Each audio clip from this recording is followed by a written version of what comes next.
So, what does the Indian nation stand for?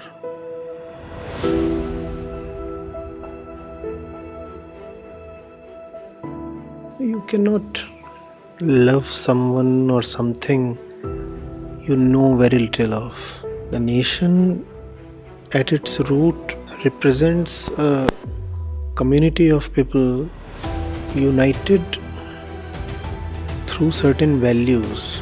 For someone to really love the nation, it is important that firstly he knows what those values are.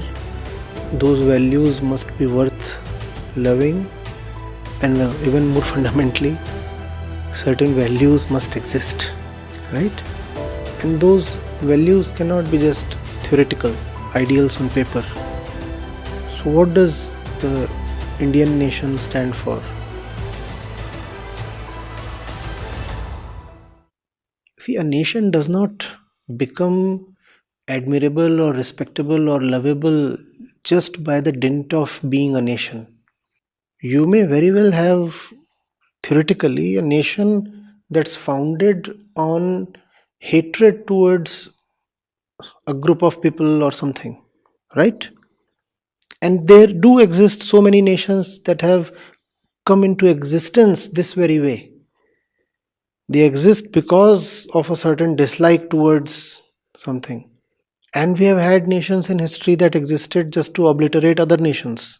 And we have had nations where the connecting thread is as fragile as, a shared language, shared ethnicity, shared food habits.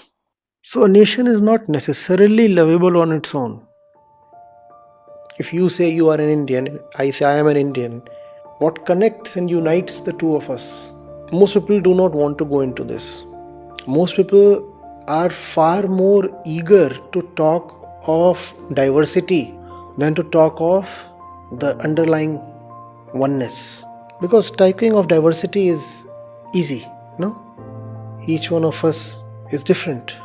But isn't it commonsensical to ask that if each one of us is different, then what is it that enables each one of us to be called an Indian? When you say you love India, you're asked, what exactly do you love? You have no answer to give. For most people, India is just a bit of land, a boundary on the global map, a political entity. No, these aren't exactly things you can fall in love with. If you are to fall in love with something, then the thing has to have a sacredness in it, no? If you are to really love India, then India has to be more than a political entity. Then you have to know the values that constitute India. For that, first of all, there have to be values. And there have to be people who worship those values. India has been a nation because of its Vedantic foundation. I understand it will be quite risky for most people to acknowledge this, but that's what lies at the base of the Indian nation. Values that come from Vedanta. And now you know why youngsters have only a shallow relationship with the nation today. Because they are not familiar with the underlying values, the underlying Vedanta. It is quite horrifying.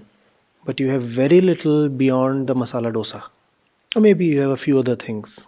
Come on, like Bollywood, the bhangra, the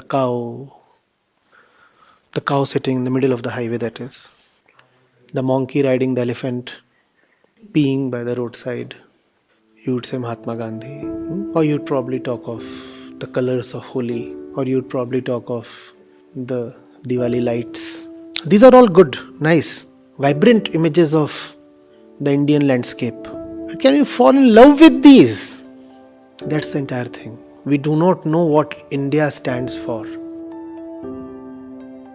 To love, you need something, I said sublime, something sacred, something worth worshipping.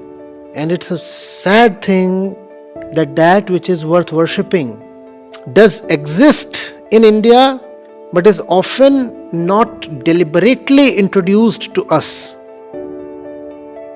The present generation has been deliberately starved of the essence of India.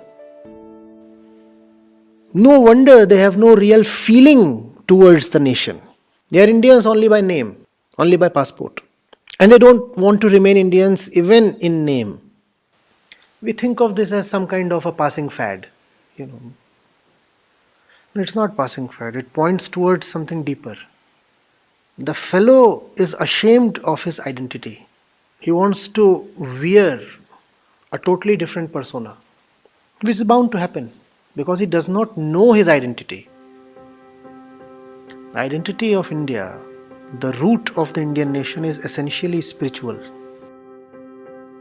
You devoid Indians of spirituality and they will remain Indians only in name. The Indian nation is founded on a very expansive ground, very expansive, very uplifting, very enriching, and therefore nationalism must flourish in India, but not the nationalism of the shallow kind, not the kind of nationalism that led to the world wars. Nationalism founded on truly Indian values. And what do I mean by Indian values? I am being very specific here. By Indian values, I mean the values enshrined in Vedanta. As long as the youth remain in touch with the essence of the nation will stay safe. When the youth start losing touch with Vedanta, the nation starts losing its inner security. Externally, you can try to keep the political entity safe using the army and technology and whatnot. But inwardly, the nation will decay. Let that not happen.